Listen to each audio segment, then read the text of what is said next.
ಕೃಷ್ಣ ರುಕ್ಮಿಣಿಯ ಕಥೆಯ ನೋಡಿರಿ.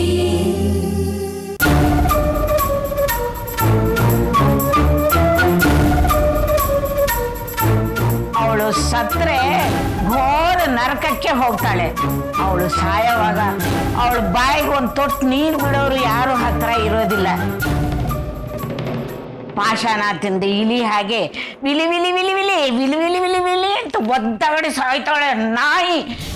ಎಂತ ಕೆಟ್ಟ ಮನ್ಸಿನ ಜನ ಆದ್ರೂ ಇಂಥ ಕೆಲಸ ಮಾಡೋದಕ್ಕೆ ಮುಂಚೆ ಒಂದೇ ಒಂದು ಕ್ಷಣನಾದ್ರೂ ಯೋಚನೆ ಮಾಡ್ತಾರೆ.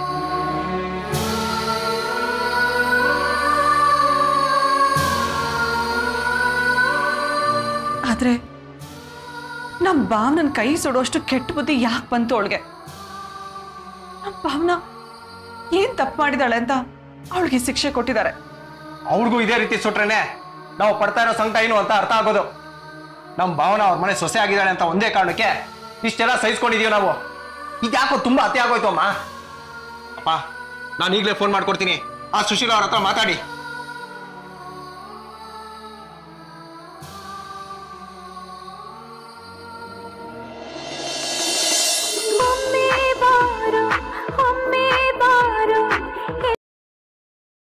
ಹಲೋ, ಏನ್ರಿ ಏನ್ರಿ ಸುಶೀಲ ಅವ್ರೆ, ನಿಮ್ಗೆ ಮನುಷ್ಯತ್ವ ಅನ್ನೋದೇ ಇಲ್ವಾ?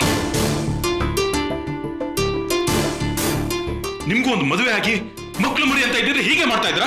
ನನ್ನ ಮಗಳೇನೋ ಓದ್ಬೇಕು ಅಂತ ಅನ್ಕೊಂಡ್ರೆ ಅದೊಂದು ದೊಡ್ಡ ತಪ್ಪ ನಿಮ್ಗೆ? ಓಹೋ, ಸವಾರಿ ಅಲ್ಲಿವರೆಗೂ ಬಂದಿದೆ ಅಂತ ಆಯ್ತು. ಹಾಗಾದ್ರೆ ಇದೇನ್ರಿ ನೀವ್ ಹೇಳ್ಕೊಟ್ರದು ನಿಮ್ ಮಗಳಿಗೆ? ಗಂಡಿನ ಮನೇಲಿ ನಡೆಯೋದನ್ನೆಲ್ಲ ತವ್ರ ಮನೆಗೆ ತಂದು ವರದಿ ಒಪ್ಸೋ ಅಂತದ್ದು. ತುಂಬಾ ಚೆನ್ನಾಗಿದೆ ರೀ ನಿಮ್ ಮಗಳು ಸಂಸಾರ ಮಾಡೋ ಲಕ್ಷಣ. ಆನಂದ ಕೊಡಿಲಿ. ಸುಶೀಲಾ ಅವ್ರೆ, ನಿಮ್ ತಪ್ಪನ್ನ ಮುಚ್ಚಿಟ್ಕೊಳ್ಳೋದಕ್ಕೆ ನನ್ ಮಗಳ ಮೇಲೆ ಗೂಬೆ ಕೂರ್ಸಿದ್ರೆ ಆ ದೇವ್ರು ಖಂಡಿತ ನಿಮ್ನ ಕ್ಷಮಿಸಲ್ಲ ರೀ. ಅಯ್ಯಯ್ಯಯ್ಯಯ್ಯಯ್ಯ, ಏನ್ರಿ ನೀವು? ನಾನೇ ಬೇಕು ಅಂತ ನಿಮ್ ಮಗಳ ಕೈ ಸುಟ್ಟಿರೋ ಹಾಗೆ ಶಾಪ ಆಗ್ತಾ ಇದ್ದೀರಾ? ಅವಳೇನ್ ಹಾಲು ಕುಡಿಯೋ ಮಗುನ? ಅವಳಿಗೇನ್ ತಲೆಯಲ್ಲಿ ಬುದ್ಧಿ ಇಲ್ಲೇನೋ? ಸ್ಪೂನ್ ಅಲ್ಲಿರೋ ಜಿಡ್ ಹೋಗ್ಲಿ ಅಂತ ಬಿಸ್ ನೀರಲ್ಲಿ ಹಾಕಿದ್ದೆ. ಸ್ಪೂನ್ ತೆಕ್ಕೊಡಮ್ಮ ಅಂತ ಹೇಳ್ದೆ. ಇವಳು ಹಿಂದೆ ಮುಂದೆ ನೋಡ್ದೆ, ನೀರಲ್ಲಿ ಕೈ ಹಾಕಿ ಸ್ಪೂನ್ ತೆಗ್ದಿದ್ದಾಳೆ. ಅದ್ ನನ್ ತಪ್ಪ? ನೀವ್ ನೋಡಿದ್ರೆ ನಾನೇ ಬಲವಂತವಾಗಿ ಕೈ ತಗೊಂಡೋಗಿ ನೀರಲ್ಲಿ ಮುಳುಗಿಸ್ತೆ ಅನ್ನೋ ತರ ಮಾತಾಡ್ತಿದ್ದೀರಲ್ರಿ.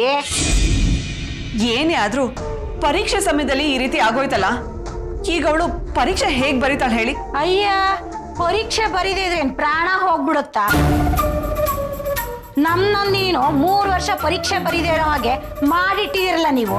ಅವಾಗೇನಾದ್ರು ನಾವು ಬಂದು ಬಾಯಿ ಬಡ್ಕೊಂಡ್ವೆ ನಿಮ್ ಮುಂದೆ? ಮಾವ್, ನಂಗೆ ಗೊತ್ತು ನಿಮ್ ಹುಡುಗಿ ವಿದ್ಯಾಭ್ಯಾಸ ಹಾಳಾಗೋಯ್ತು ಅಂತ ಹೊಟ್ಟೆ ಊರಿಗೆ ನೀನ್ ಹಿಂಗ್ ಮಾಡಿದ್ಯಾ. ನರ್ಸೇಗೌಡ್ರ ಮಗಳ್ ನಾನು ಸೇಡ್ ಹೆಂಗ್ ತೀರ್ಸ್ಕೋಬೇಕು ಅಂತ ನಿಮ್ಮಪ್ಪ ನಂಗೆ ಯೋಚನೆ ಮಾಡ್ತೀನಿ.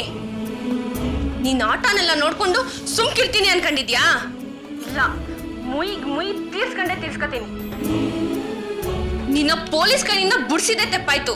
ನೋಡ್ತಾ ಇರು, ನಿನ್ ಕೈ ಕೋಳ ಹಾಕ್ಸಿ ಮೆರವಣಿಗೆ ಮಾಡಿಸಿ ನಿನ್ನ ಜೈಲ್ನ ಕೊಳಿಯಂಗ್ ಮಾಡಿಲ್ಲ ಅಂದ್ರೆ ನನ್ ಗೌರಿನೇ ಅಲ್ಲ ಕಣೆ. ಏನಪ್ಪ ಮಾಡೋದೀಗ?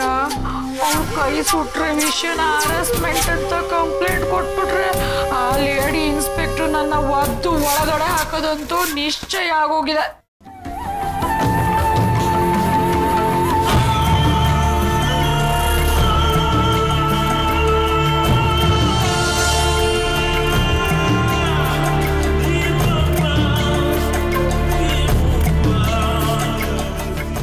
ಕೃಷ್ಣ ರುಕ್ಮಿಣಿಯ ಕಥೆಯ ನೋಡಿ.